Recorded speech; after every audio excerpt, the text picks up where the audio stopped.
Hello and welcome to my channel. First of all, I want to wish you all a happy new year, and I want to thank you for subscribing to this channel and leaving comments. This means a lot to me and also helps my channel getting discovered. In today's video I want to share with you my acrylic pour paintings and talk about my experience with this medium. This year I want to dedicate each month to a different art technique and medium, so this month I concentrated on acrylic paint pouring. My husband got me interested in this art form by showing me a few YouTube videos by some amazing artists. Watching artists creating these paintings is rather mesmerizing.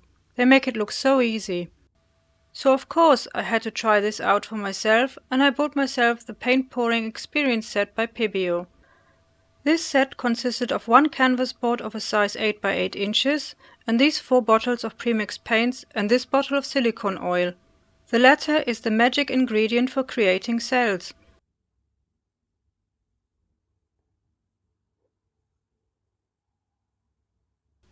So I had a play with this set and managed to create these 3 paintings and a smaller 6 by 6 inch tile, which I have given to my mother-in-law as a Christmas gift.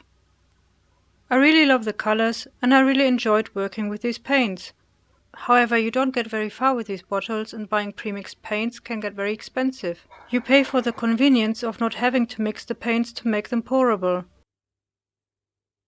I started to follow other artists on YouTube specializing in acrylic pouring and who also share their tips and tricks in their tutorials. Check out the playlist at the end of this video, which I have created just for acrylic pouring channels I follow. I also ended up buying a Kindle version of the book about the subject by Marcy Farrow, who also runs Mixed Media Girl. Check out her channel for tutorials.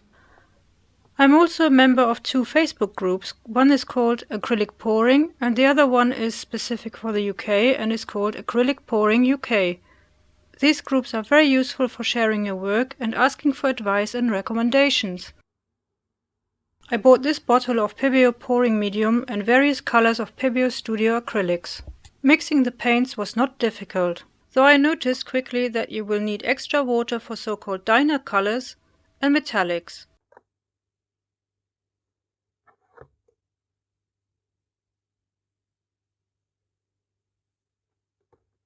Once the bottle was finished, I got this bottle of Pebeo pouring medium and noticed that it not only smells different and is stickier, but it seems to be way more runnier than the other medium.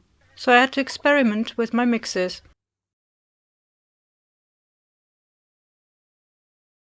And here are my 11 tips. Number 1. If you want to try out paint pouring, get a small kit with premixed colors and have fun. Hobbycraft, Pebeo and Arteza are just 3 brands who sell premixed color kits. Number 2. Watch tons of tutorials by paint pour artists on YouTube and make notes. You can also ask questions and most people will respond. Number 3. If you are on Facebook, join groups for help and advice. I'm currently a member of Acrylic Pouring, which is an international group, and Acrylic Pouring UK for people living in the UK. Local groups are best because not all brands of mediums and paints are available everywhere. For example, Floetrol is very easily available in Australia and America and also cheaper. As far as I'm aware, there's only one website in the UK who sells it and it isn't cheap. Floetrol is used as a cell activator and for creating blooms. Number 4. Acrylic pouring mediums are not cheap. A bottle of 500 ml Pebeo costs about £10. Using only water with your paints is also not cheap, as you need a lot of paint and the watered down paint can crack. Most artists therefore use non-washable PVA glue to mix their paints with and water. Which brings me to number 5, consistency and mixing. One of the trickiest things you will learn is how to mix your colors to the right consistency or thickness so you can use it. Different paints have different densities, so some are thicker, like the metallics and iridescent colors, than others, which means they often need more water or less water.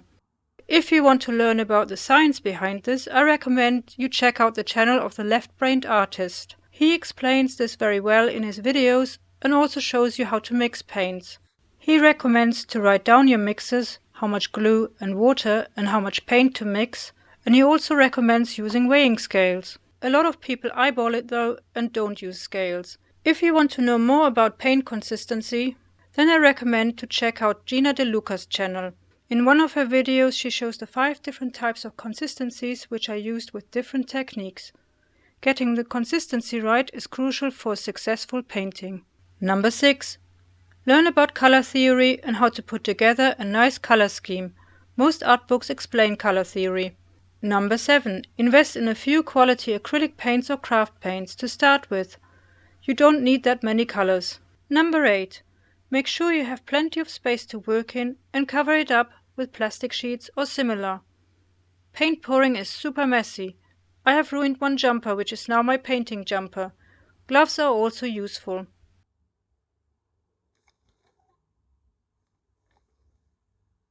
Number 9. To avoid wasting paint, figure out for each pour how much paint you will actually need. Some people who pour a lot keep their mixed paints in bottles so the paints last for a while.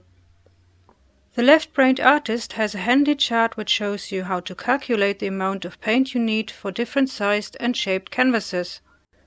He also shows you how to create a neat workstation for your pouring sessions. When you start with a base paint, you can try and catch the dripping paint in a cup first before moving on to the next step. Keep the dried skins from your pours. You can use them for creating jewelry or cards or bookmarks and other projects.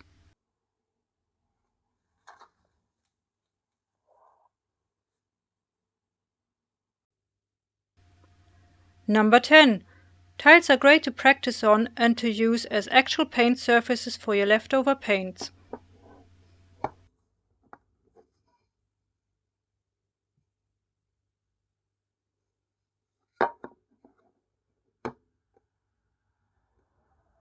Number 11. Start with easy techniques such as the straight pour or the flip cup with different color combinations and have fun.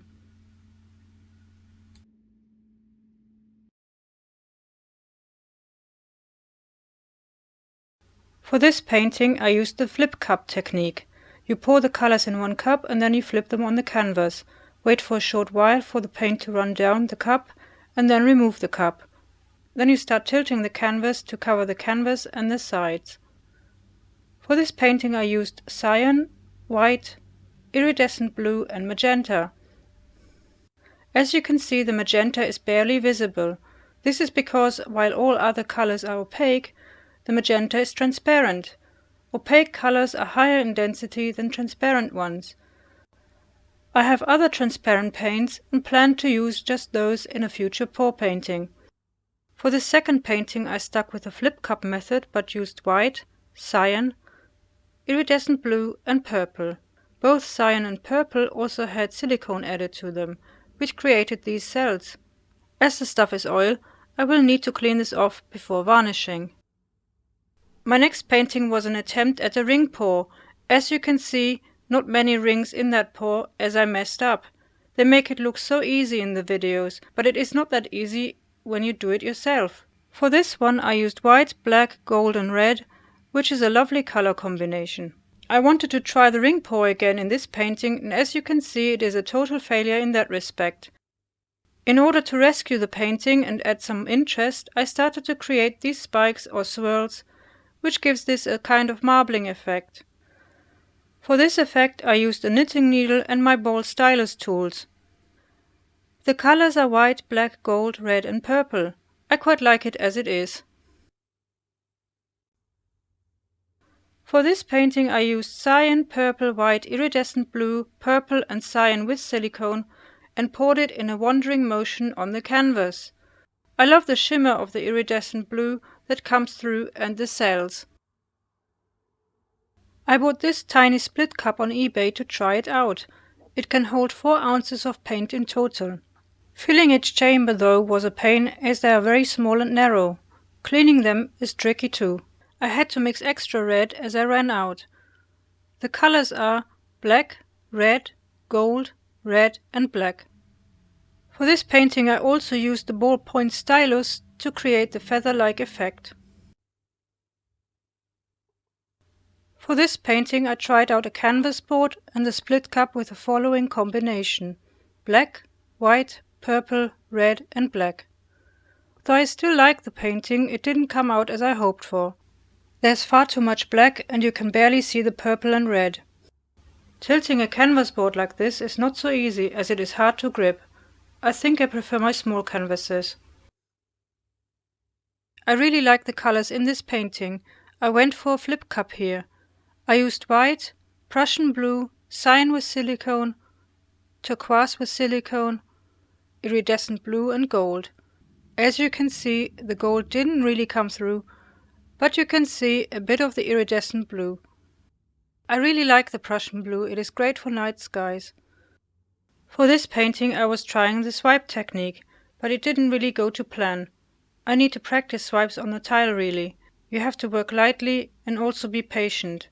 For this I used white with silicone, Prussian blue, cyan, purple, iridescent blue, gold and black. I didn't like the look of all the white, so in the end I started tilting the painting until I liked the result. Sadly, too much white and gold disappeared, but I really like the painting. I wasn't sure about how this would hang best, and my husband liked this orientation.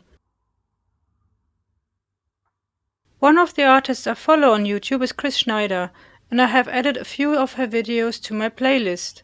Chris creates the most stunning landscapes and she also offers workshops. She's also incredibly generous with sharing her knowledge and offers a lot of tutorials on her channel. Chris specializes in the flip cup technique and carefully plans her paintings. Inspired by her videos, I decided to try this out. What I wanted to achieve here was some sort of seascape with a dramatic dark sky. The colors I used for the two cups for the bottom half were copper, gold with silicone, copper and light gold, and for the second cup I used a layering of copper, gold, cyan, iridescent blue, light gold, iridescent blue. Sadly I didn't get enough cells, I probably tilted it too much. I added a line of Prussian blue for the sky and let it dry. The next day I had a bit of a nasty surprise as I stupidly placed the canvas on small cups and the paint stuck to the cups. So I had to remove them first so I could add the colors for the sky. For the sky I used the following colors: white, Prussian blue, silver, cyan and Prussian blue, and for the second cup Prussian blue, silver, cyan and Prussian blue. Sadly, the blue line disappeared when I tilted it and it took a while to move the paint, because I didn't add enough water to the Prussian blue. I'm now in two minds if I should add a blue line or just leave it as it is. What do you think? I absolutely love the way the sky looks though, very dramatic, and the cells were a surprise as I didn't add silicone. If I would attempt this painting again, I would probably use a rectangular canvas and maybe start with the blue section first. It's definitely something I want to try again. How would you hang this painting though? Which brings me to the question of hanging with all my paintings. I have yet to decide how I would hang each painting and sign them. I will probably just use my initials so not to spoil the paintings. They need about 3 weeks to dry completely and then I have to wash off the silicone oil. That's the downside of using silicone. And then they can be varnished.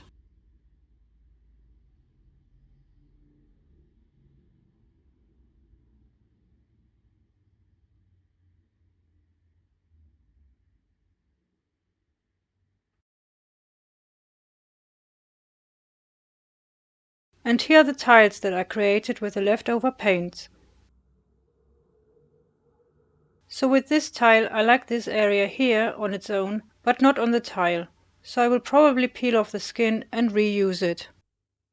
I love how the red really pops on this tile. Though the gold didn't really come through, I do like the colors on this one. I really like the color combination of iridescent blue, purple and gold. I think these colors work really well together.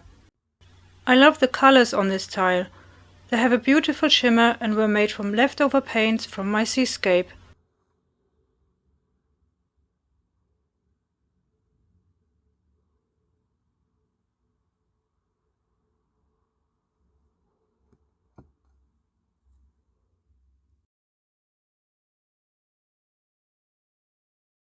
Acrylic paint pouring is for you if you love playing with colors and experimenting, if you want instant gratification and create a quick painting, if you don't have any drawing skills but want to create beautiful art, if you love abstract art, if you have enough space to work in and store your paintings, if you want to relax and use art as therapy, and if you don't mind mess and cleaning up.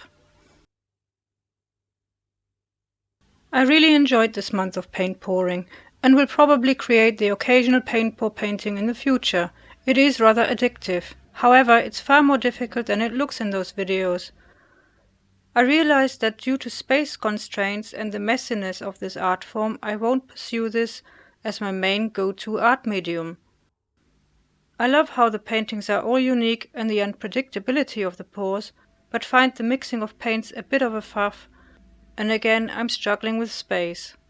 It's a nice break for when you just want to play with colors, especially after you have done a lot of black lino prints. Another thing I also like about these paintings is that you can even use them as backgrounds to paint details onto. I have seen a lot of artists do this. And that's it for now. I hope you enjoyed this video and found it useful. If you have a question, please feel free to leave a comment. And if you want to support this channel, you can do so by liking, sharing and subscribing. You can also donate via PayPal. The link is in the description. Thank you for watching. Happy painting. Until next time.